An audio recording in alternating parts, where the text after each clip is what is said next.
السلام علیکم ورحمۃ اللہ وبرکاتہ۔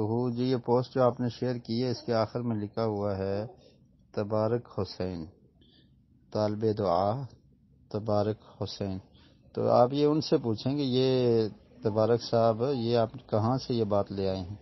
تو ایسی تو کوئی روایت نہیں ملتی کہ جس میں یہ ہو کہ قضا جو آپ کی نمازیں رہ گئی ہیں، انسان پوری عمر نمازیں نہ پڑھے اور آخر میں ایک دفعہ صرف رمضان مبارک کے آخری جمعے میں اس طرح یہ رکعت ادا کر لے تو اس کی تمام نمازوں کی ثواب مل جائے گا یا وہ قضا جو ہیں وہ ادا ہو جائیں گی۔ تو یہ ایسی کوئی روایت نہیں ہے۔